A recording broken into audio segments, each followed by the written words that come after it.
labai girdėta sodyba, prižiūrėta.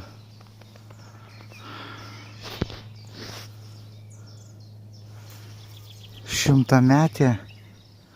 Va.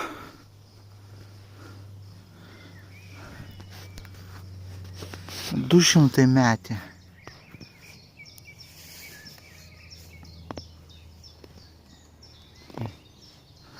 Nu ir čia va galima vaikščioti po obuolių sodus. Obelinės sodyba. Tadas Ivanauskas, kas čia toks buvo? Gamtininkas įžymus. Yra Tado Ivanausko zoologijos sodas, muziejus. Nu, bet pas mane tai nieko naujo, pas mane kaime va, tai tokios obelys auga. Aišku, jau daug išnaikinta, išpjauta.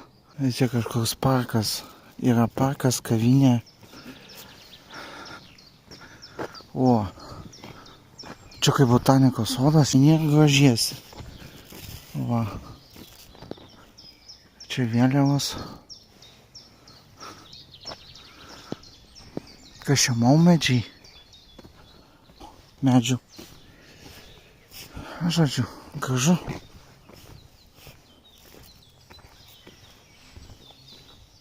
Pirmą kartą čia, nors visai šalia Kauno. Ir kažkieno tai yra nuosavas sodas. Nu, Ivanauskas turėjo tokį sodą, o dabar va muziejus.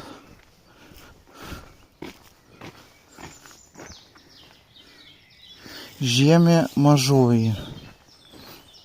Va. Ten dar kokios trasos. Nu va, čia Google yra tas pastatas. Tas pastatas ir yra Google. Neįsivaizduoju. 81 metų parašyta skulptūra. Va. Kviečiame įsiamžyti su Ivanausko gervute.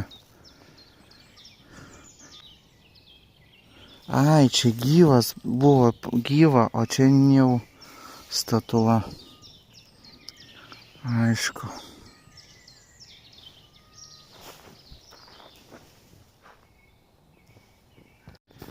Jo, va čia tai sodas. Reti medžiai.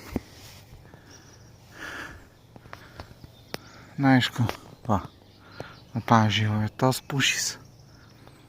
Arba tos. Šitas kažkoks yra kurilinis maumedis kažkoks. Prie kiekvieno medžio lentelė. Obuoliai. Kažkada senai kaime taip irgi buvo viskas užžėlę krūmais. Tai vat.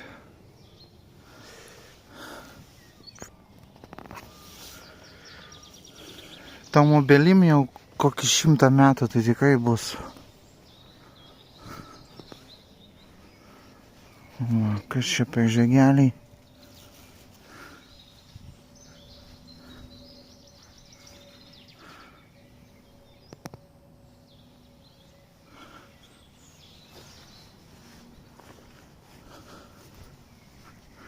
Vieta labai graži, gamtinė, tiesiog gryna Lietuvos gamta. Ir tokių sodybų buvo labai daug. Ir dabar mažai belikę tokių sodybų. Senoviškų tokių paukščiukai. Čia kas? Paprastoji katalpa. Nu, kas nežinota, ateitų, sakytų, o kažkoks medis, griozdas kažkoks auga, o čia matai, jisai prižiūrimas ir pavadinimą savo turi. Va.